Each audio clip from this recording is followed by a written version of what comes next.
everyone, my name is Voodoo, and in today's video we'll be going over a gearing guide slash best in slot gear set for Havoc Demon Hunter. Now before we get into this, I do want to say one thing, and that is to always sim yourself. The items in this sim are going to be best in slot only if you have every single one of them. That being said, there's a lot of things these days that you can just kind of craft or pick up whenever you want that will make it pretty easy to achieve some of these things, so we'll go over it anyways.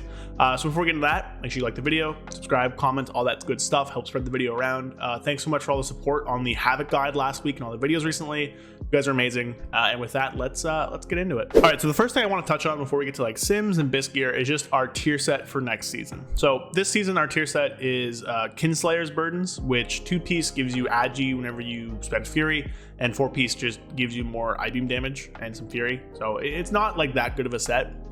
Next tier, our tier set is actually really good. So the 2-piece just kind of throws out glaives for you automatically whenever you blade dance, and also throws out random ones. And then the 4 set gives you hunt CDR and also just more damage to the hunt. So this is really powerful. The hunt's a strong cleave tool. It doesn't show up as well in sims, but obviously it's a really strong cleave tool. And then the glaive stuff is really strong for both single target and for 3-target cleave, 2 to 3 target cleave. So really good tier set. So you actually want to break your 4 set like as soon as possible. The 2-piece alone, if you don't have tier set, is like 12%, 11%. If you do have tier set from this season at Mythic, just replacing the effect, going from like our best build to a build with this, is roughly 4 to 5%, which is really strong for a 2-piece gain, especially without factoring in eye level. So when you talk about eye level, it's going to be massive.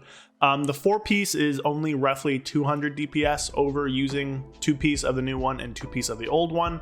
But that again is not factoring in eye level. When you factor in eye level, when you factor in some cleave and stuff, you want to basically replace your tier set as soon as possible. But again, this is stuff you can sim. So tier set's really good to replace. The new tier set is insane. In terms of which pieces we want, all 5 of them actually show up in our bisc sim, and you'll see that. If you had to choose, the worst one is the shoulder slot. There are other good shoulders we can use. One from Raid and one from Mythic Plus, but they're both good. One from Dottie, Down the Infinite, and I don't remember which boss from Raid. I guess I can look right now if we want here. That's actually this one. There we go. From Council of Dreams. Boom. There you go. Council of Dreams shoulders are really good, but basically we're going to use all 5 tier pieces eventually in our bisc sim. So it doesn't really matter. Shoulders are probably the worst one in the long run, but we're going to use all 5. So that's the tier set. Pretty good. Replace it as soon as you can. Let's get to the bisc sims. All right, so here we are with our best in slot single target sim. Again, this is using the inertia build character disposition because it is ahead on single target. Actually, I don't know why we're coming down and grabbing. Anyways, this doesn't matter, but we're using this build here. Scroll down here. Lots of stuff that makes a ton of sense. Obviously, as I talked about, we have our 5 tier pieces. We're gonna break it down. I'm gonna talk about embellishments first because I know there's a lot of questions about it. So on this sim here, we have Toxic Thorn Foot Wraps and Lifebound Bindings. And these are going to be ahead in certain sim scenarios because of the uptime you get on Blue Silken Lining. So base sim assumes 40% uptime, which I don't think is that far off. What we're seeing in logs from PTR is like 40 to 60%, which, you know, wide range, but it's still pretty good. To pull ahead on single target, Blue Silken Lining needs roughly 60 to 70%. Somewhere in that range to pull ahead on single target, and at that point pulling ahead is like kind of in the middle, right? Like it's like a middle ground, like they're about the same. So realistically, I wouldn't recommend Blue Silken Lining for early prog. Later on, because of the cleave and stuff, definitely could see it happening, but I do think if you're a raider and you care about early progress, like you're going to go into Mythic or Heroic early on, then I do think that crafting Toxic Thorn Foot Wraps is going to be better for you in the long run, and then you can craft Blue Silken Lining later. Blue Silken Lining is better for Mythic Plus, which we'll get to, but that's just going to be that. Obviously you can craft whatever you want. Blue Silken or Toxic Thorn, both are going to be good options, but just keep that in mind as you move forward with that. If you are going to craft Blue Silken Lining, you're going to want to replace the boots, keep it on the wrist, and put a belt or a ring. So replacing either this or this. To replace those boots, these are going to be our best boots. These drop from Tindril Sage Swift, T Swift. So the second last boss of the raid. They're very strong, high crit, high verse. But basically, if you're going to make a substitution here, again, always be simming yourself. Top gear is going to be the best way to go. Instead of just blindly following this list, use top gear. But if you're going to be replacing something, just do something with high critical strike generally speaking. But again, please sim yourself. So embellishments, good. Weapons, you're going to want 1 double time and 1 Thorncaller Claw for a single target. It's just going to be the best. Thorncaller drops in the raid. This should be easy to get. Double time doesn't say it here, but it has something called Time Strike on it, which gives you a 10% chance to duplicate 10% of the damage done. So it's just basically a 1% free damage weapon that also gives you full stats. So there's no stat penalty on this weapon, which is a big deal. Makes it really, really, really good. This, even at 483, which is the highest you can farm from Mythic Plus, is going to be better than any crafted weapon, any dropped weapon. So this comes from the first wing of Dawn of the Infinite. I think it's called Galakron's Fall, from the first boss. Very, very powerful. Go farm it. You're going to want these. You're going to want 2 of them, actually. You can see they have wafting. We're going to play wafting in most scenarios. It's just really good stats. So the next thing that's really important is trinkets. So this is after the nerf, and we have a bunch of trinket sims down here, which I'll get to. This is using the 117 Witherbark's branch timings. And Witherbark's branch is obviously only amazing if you have it at 49. It's still a really good option. It's farmable, it's easy to get. But if you don't want to play around the orbs, basically what you have to do is you pick up one, pick up the other one, and then let the last one hit you. And that's going to be kind of BIS usage there. You want to use it with your, like as you're starting your burst, and then you'll get all the orbs for your Essence Break combo with meta. But again, you know, if you don't want to walk into one, walk into the other, and then let the last one hit you, you can just not use this, and there's tons of other options. What isn't really changeable is Cataclysmic Signet Brand. Even after the nerf, this trinket is really, really, really good. This drops from Smolderon, the 3rd last boss in the raid. It's just really good. Havoc is probably one of the better people to get it too. I think it'll be the highest increase with it. So you should get this pretty quick if your raid is working off of like a loot council system or something. But yeah, this trinket's just crazy. You want to pick this up for raid ASAP. If you don't want to use Witherbark's branch, or you have other options, let's go down here and see other really good options. Midas Talisman from Ataldazar. They buffed this. Branches from Everbloom, by the way. But they buffed this. It's pretty good now. Augury is really good as well. We can see here Signet and Augury is close. And then finally Signet and Ashes the Ember Soul after the buff are also really, really good. So that's kind of the trinket situation. For Mythic Plus, there's a lot of changes as well, which we'll get to, but trinket situation. For everything else, you know, just kind of stuff with Critical Strike and Mastery is going to be the way to go. There's some pieces with Haste, because we do want some Haste. Critical Strike and Haste here. This belt has Verse.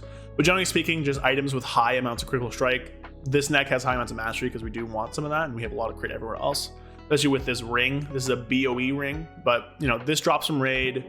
This drops from Waycrest Manor. This drops from Raid. This drops from Raid.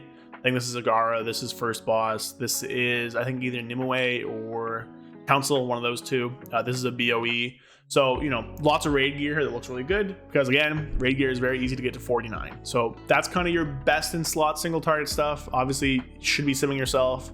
Use Critical Strike and Mastery gems. Get your primary stat gem. Probably on a helmet. It's good to place. But yeah, so trinkets are that. There's a lot of options here as well. I'll probably link this sim if you want to see. But there's lots of options for trinkets that are pretty close to Witherbark's branch if you don't have one at max eye level, or if you don't want to be using 117. Again, sim yourself, but that's kind of how it is for single target. All right, so here we are with the Dungeon Slice sim, and which we'll go over. Now, this one does have Toxic Thorn and Blue Silken Lining for D-Slice. I think that if you're doing Mythic Plus, that 2 Blue Silken Lining will just be better for you overall.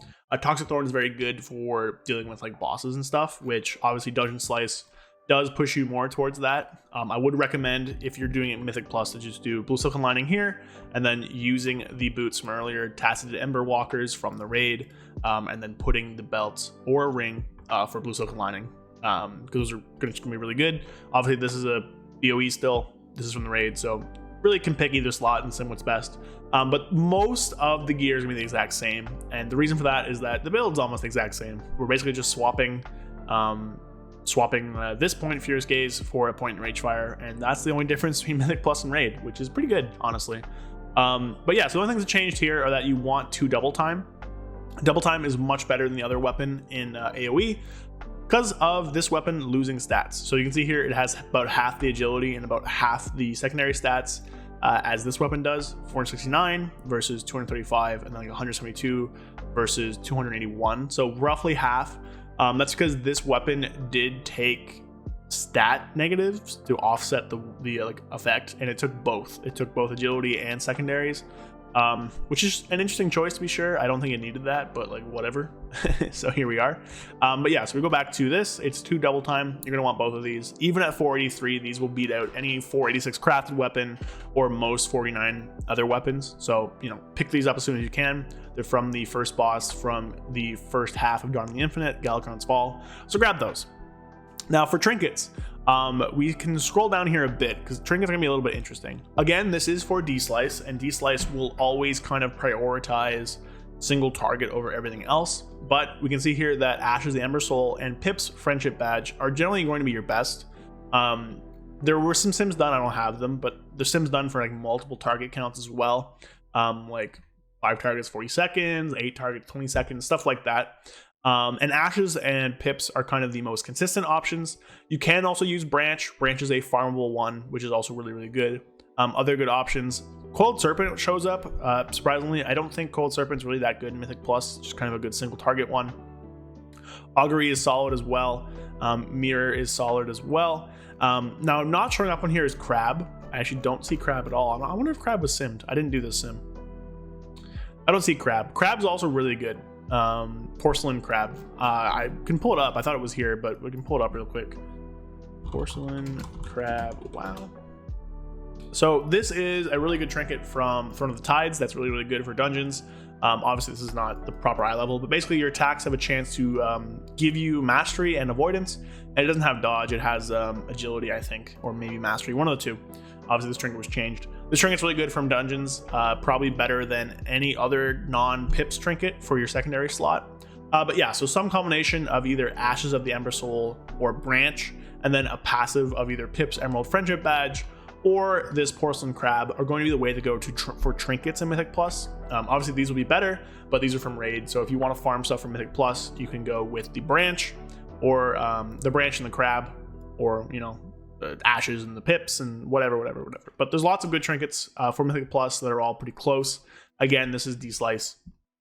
But yeah, so pretty much the same gear, which is nice. Always be simming yourself. Generally speaking, if it sims good for single target with this build, you'll be fine for Mythic Plus because you want like the same stats anyways. So pretty easy gearing wise this time around. Pretty easy on the crafting, and then it's only just the trinkets really that change. So that is that's gonna be it actually. So that's gonna be it for the gearing guide. Pretty easy this time around again. Hope you guys enjoyed. If you have any questions, drop them below. Crafting is gonna be tough based on those two. In terms of what I would recommend with not sparks, with crests, is to kind of save them and only upgrade weapons and trinkets right now. Those are kind of going to be your highest priority things. If you get a double time, upgrade it. If you get a branch, upgrade it. If you get a crabs, upgrade it. And then obviously stuff from Raid. Otherwise, I would kind of hold off on them, craft your embellishments, and then kind of just go from there. But yeah, so this is going to be it for the video. Make sure you like the video and comment down below as well. And subscribe if you haven't yet. I'll have more Havoc content, more Vengeance content, and just WoW stuff coming in the next few weeks. So yeah, season comes out today. I think on the time I'm releasing this is like Tuesday 1 p.m. So good luck in this week of Mythic Plus. Good luck next week of Raid. Good luck on your vault next week. So hope you guys enjoyed. See you guys next time.